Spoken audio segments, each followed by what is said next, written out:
I'm not much for going around telling what happens to me on the road, but this thing I lived through, friend, I can't get it out of my head. And believe me, I've seen strange things in my years behind the wheel, but nothing like this. At first, I thought it was just a simple ride like so many others. But what came after was something else, something that even today is hard for me to believe, and that's why I tell it. My name is Jake Morrison. I'm 52 years old, and I've been rolling on these American highways for 27 years now. My house is an old blue Peterbilt 379, worn but reliable, with which I've crossed this entire country since the days when CB radios were king. I call her Bertha, and she's been more faithful to me than most people I've known. That evening, I was pulling into the TA Travel Center in Amarillo, Texas, coming off a long haul from Los Angeles to Dallas with a trailer full of electronics. October weather was turning cold, and I could feel winter creeping into my bones. I needed fuel, a hot meal, and maybe 8 hours of sleep before heading back home to Bakersfield. Everything was routine, just another stop on another endless highway. The truck stop was busy for a weeknight. I could see the glow of smartphones and hear the chatter of drivers catching up on their mandatory rest periods. The diesel pumps were humming, and the familiar smell of truck exhaust mixed with fried food from the diner hung in the air. This was my world, had been for longer than I cared to count. I was finishing up at the fuel island when I heard the commotion near the diner entrance. At first, I figured it was just some four-wheelers getting loud after too many beers, nothing that concerned me. But then I heard the laughter, the kind that's mean and sharp, cutting through the night air like a blade. A group of college kids, maybe 6 or 7 of them, had gathered around someone near the entrance. They were holding up their phones, recording something and making noise like they thought they were the funniest people alive. I couldn't see who they had surrounded, but I could hear someone apologizing over and over, a woman's voice, shaky and embarrassed. I've got 2 kids of my own, and I raised them to treat people with respect. What I was seeing didn't sit right with me. I finished topping off my tank and walked over to see what was happening. The woman in the center of their circle was maybe in her late 20s, with dark hair pulled back and wearing a business jacket that looked out of place at a truck stop. She was holding a coffee cup with a lid that had come off, and there was a dark stain down the front of her jacket where she'd obviously spilled on herself. The kids were making pig noises and calling her names I won't repeat, filming the whole thing like it was entertainment. She was trying to get past them to a small white rental car parked nearby, but every time she moved, one of them would step in front of her, holding up their phone and making more cruel comments about her appearance. The worst part wasn't what they were saying, it was how they were saying it, like she wasn't even human, like she was just there for their amusement. Other people at the truck stop were pretending not to notice, or worse, some were actually watching and smiling. Nobody was doing anything to help her. She kept saying she was sorry for spilling coffee, like somehow this whole situation was her fault. That's when something in me snapped. I walked up to the closest kid, a skinny boy with too much gel in his hair, and tapped him on the shoulder. "Show's over," I said, keeping my voice level but firm.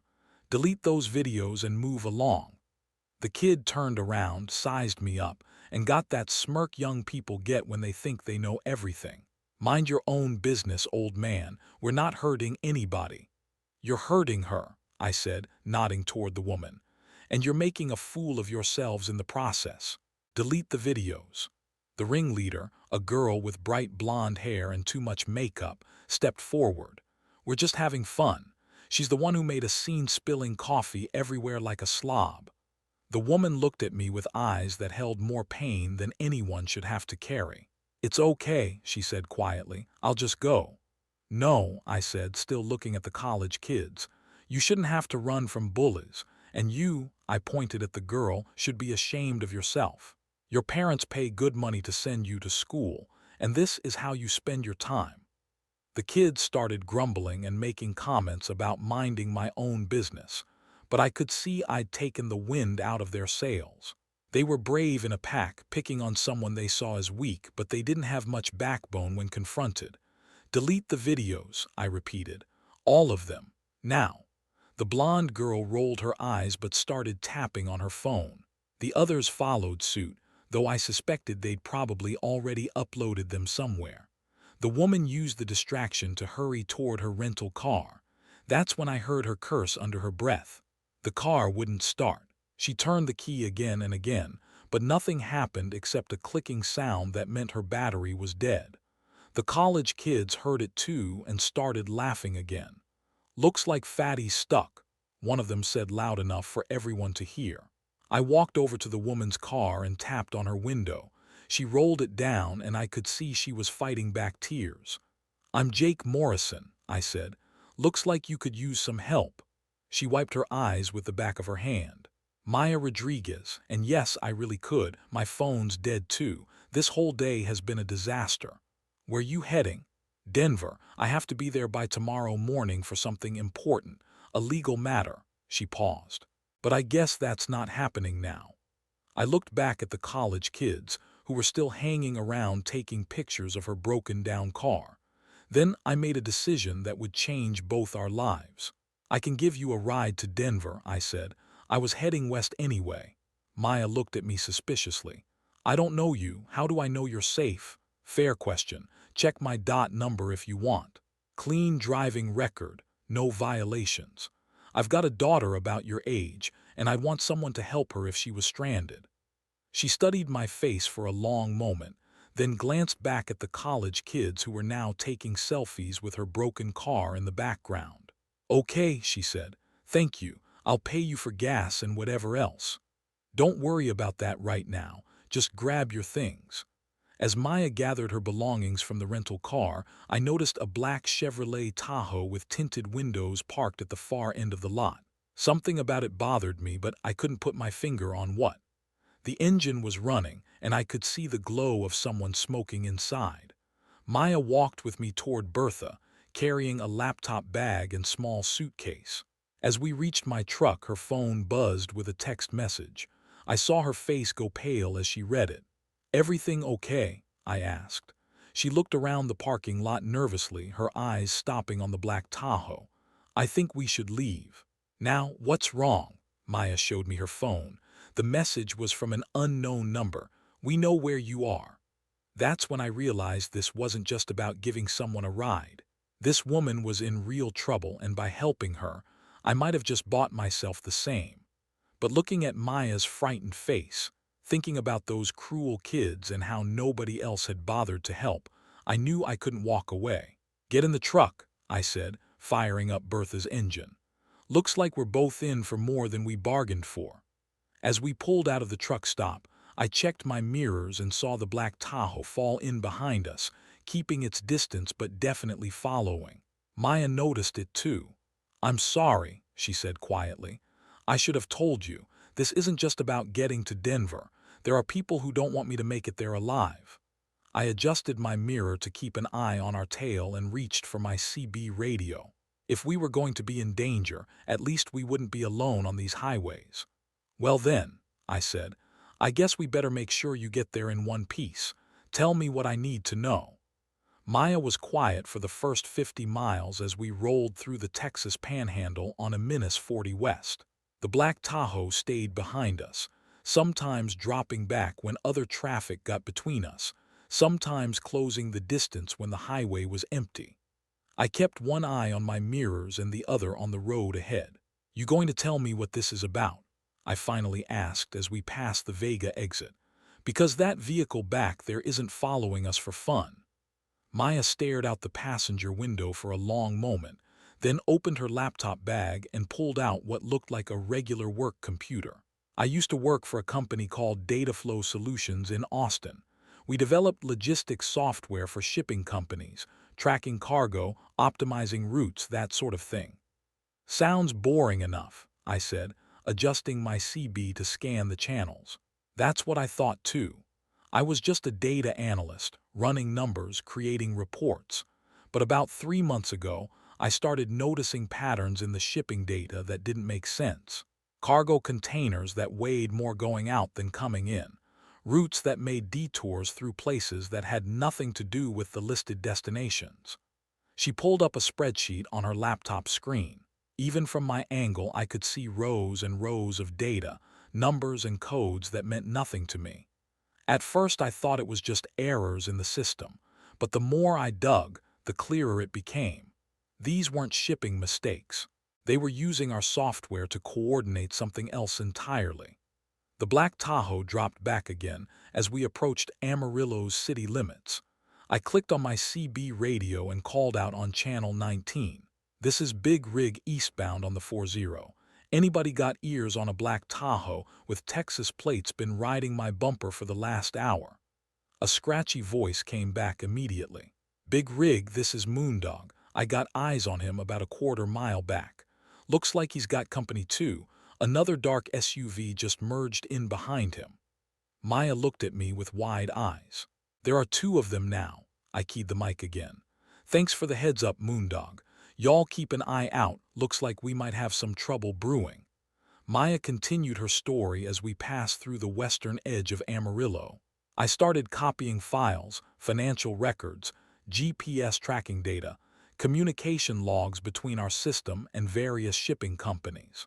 What I found was a network using legitimate cargo shipments to move people. Human trafficking, Jake. They were moving people like cargo. The word hit me like a punch to the gut. I'd heard about trafficking on the news, seen the awareness campaigns at truck stops, but this was the first time it felt real and immediate. How many people? I asked. Based on the data I analyzed, they were moving maybe 50 to 100 people a month through our system alone, and our software was just one piece.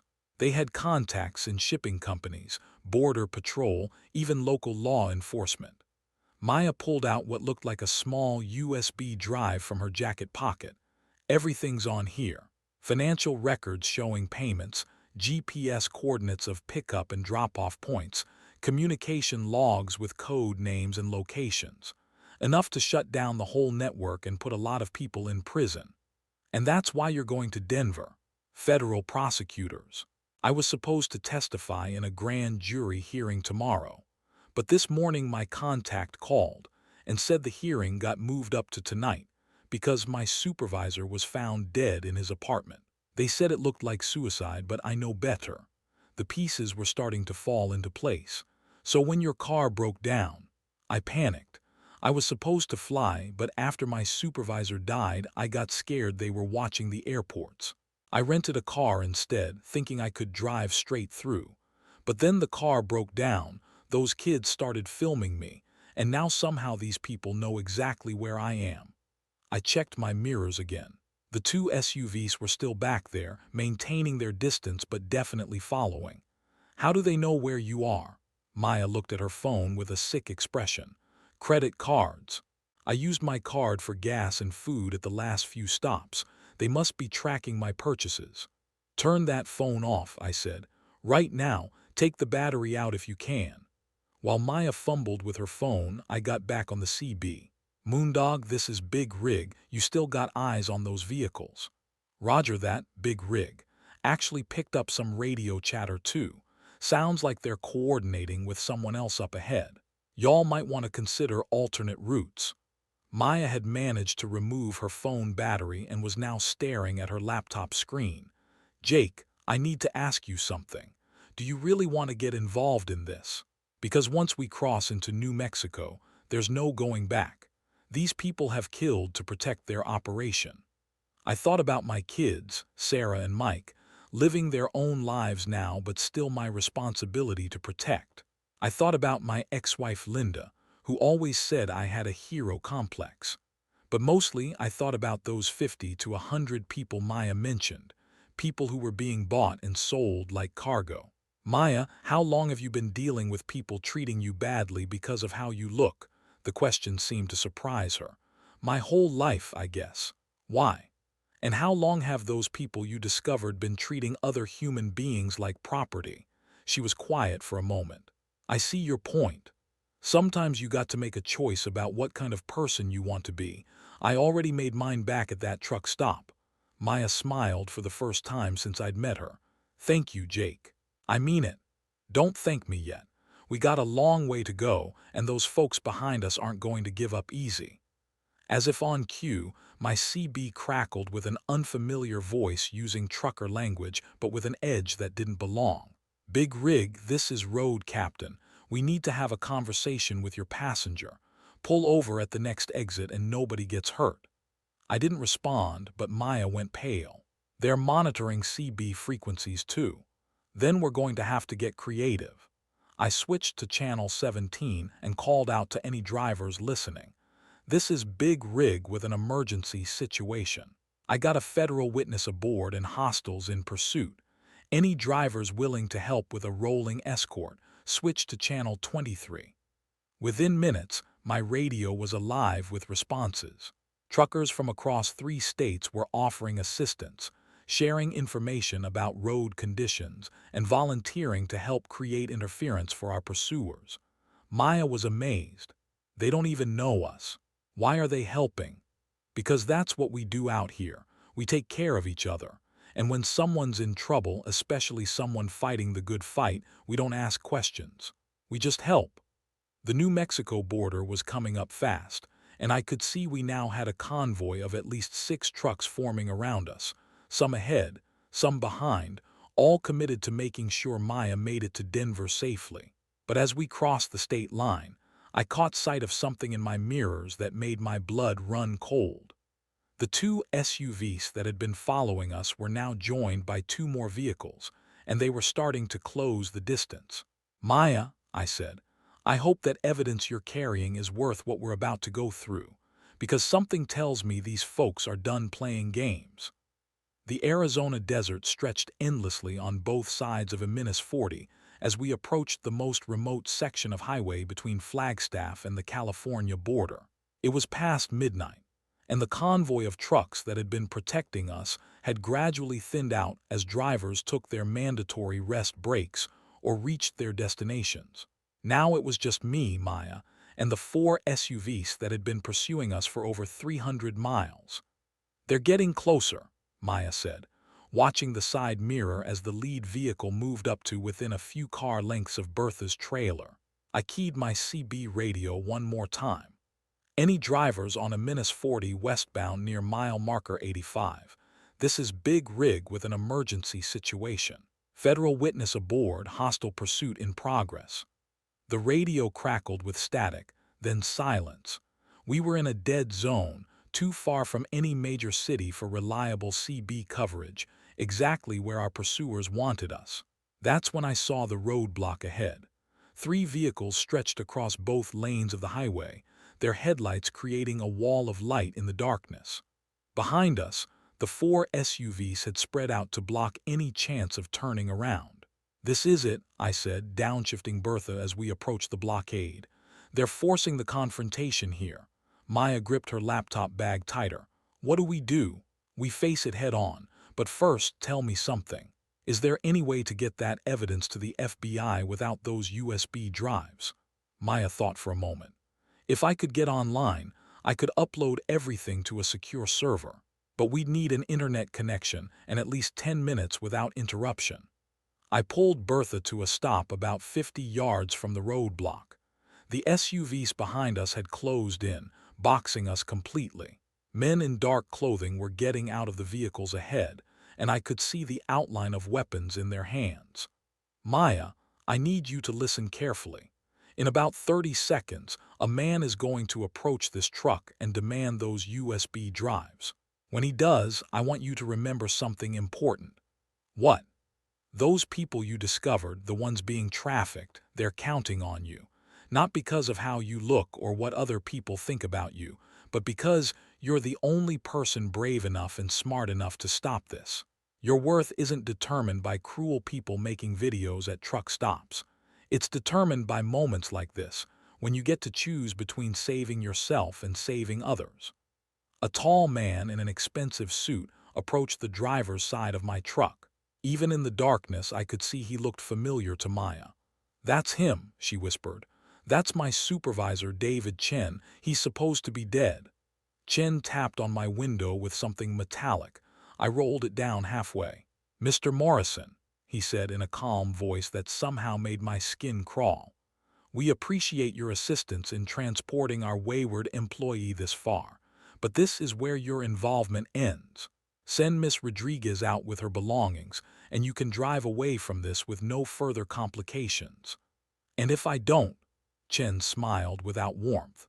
"Then we'll take her anyway, and you'll join the list of truckers who have had unfortunate accidents on this stretch of highway. Your choice." I looked at Maya, who was staring at Chen with a mixture of fear and anger.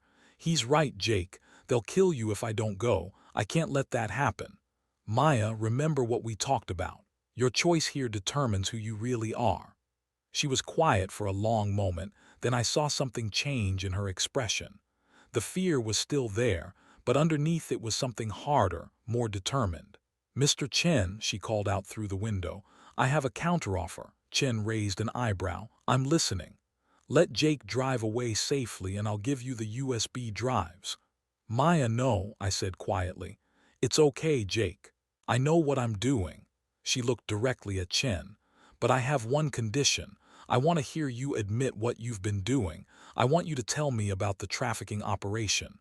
Chen laughed. "You think you're wearing a wire. Miss Rodriguez, we're in the middle of nowhere. No one can hear us. Humor me. Tell me how many people you've moved through our system." Something in Maya's tone made Chen suspicious, but his arrogance got the better of him. "Hundreds.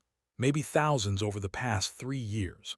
Your little software program made it so easy to coordinate shipments, track routes, manage inventory. And the best part was having someone like you running the data analysis, too focused on numbers to see the bigger picture." While Chen was talking, I noticed Maya had quietly opened her laptop and was typing something. The screen was angled so Chen couldn't see it from his position. "The people we move generate millions in revenue," Chen continued. "Factory workers, domestic servants, other specialized labor. Supply and demand, Miss Rodriguez. Basic economics. And my supervisor's death." Poor Marcus got cold feet when he realized how deep the operation went. Started asking too many questions, threatened to go to authorities. "Sometimes you have to cut your losses." Maya finished typing and closed her laptop. "Thank you for the confession, Mr. Chen. That was very enlightening." Chen's expression darkened. "Enough games. Hand over the drives." "Actually," Maya said, "I think we have a different plan." That's when I heard it, faint at first but growing stronger. The rumble of diesel engines approaching from the east.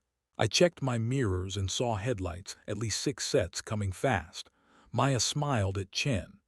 "Did you know that truck stops along I-40 have Wi-Fi hotspots that extend for miles? And that truckers monitor emergency channels even when they're off duty?" Chen spun around as the convoy of trucks approached the roadblock. The lead truck was a massive Kenworth that didn't show any signs of slowing down. "You see, Mr. Chen, while you were confessing to your crimes, I was uploading everything to FBI servers and broadcasting our GPS coordinates to every trucker within 100 miles. And Jake here taught me something important about the trucking community." The approaching trucks began spreading out, some pulling onto the shoulder, others positioning themselves to block the SUVs that had been behind us.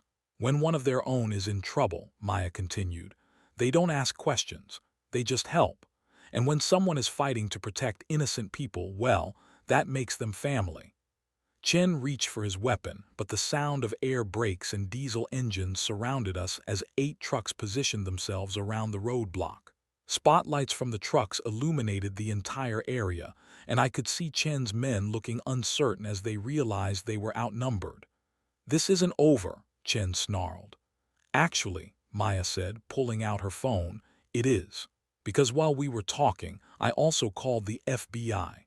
Agent Sarah Martinez should be arriving with backup in about 10 minutes."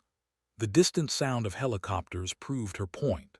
Chen and his men scrambled for their vehicles as the trucks formed a protective circle around us. "Maya," I said as we watched the traffickers flee into the desert, "that was the bravest thing I've ever seen." She looked at me with tears in her eyes, but this time they weren't from fear or shame. "Jake, for the first time in my life, I feel like I know who I really am. Not what other people think I should be, but who I choose to be. As the FBI helicopters landed and agents took control of the scene, I realized that sometimes the most important journeys happen inside a person's heart, and sometimes you discover your true worth not in a mirror, but in the moment you decide to fight for others. The FBI field office in Phoenix was nothing like I'd imagined. Agent Sarah Martinez led us through a maze of cubicles and conference rooms while Tex worked on Maya's laptop and analyzed the evidence she'd uploaded during our confrontation in the desert. It had been 18 hours since the roadblock, and Maya hadn't slept, but her eyes were bright with purpose. "Miss Rodriguez, your evidence has already led to arrests in 4 states," Agent Martinez explained as we sat in a secure conference room. "The financial records you provided traced payments to over 30 individuals involved in the trafficking network. We've rescued 17 people from a warehouse in El Paso and intercepted 2 cargo shipments that were moving victims to various locations." Maya leaned forward in her chair. "What about David Chen and his team?" "In custody, all of them. The confession you recorded combined with the documentary evidence makes this an airtight case. But we're going to need you to testify, probably multiple times as we work through the prosecutions." "I'll do whatever it takes." Agent Martinez looked at me. "Mr. Morrison, the Bureau wants to formally thank you for your assistance. Your actions likely saved dozens of lives." I shrugged. "Just did what anyone should do."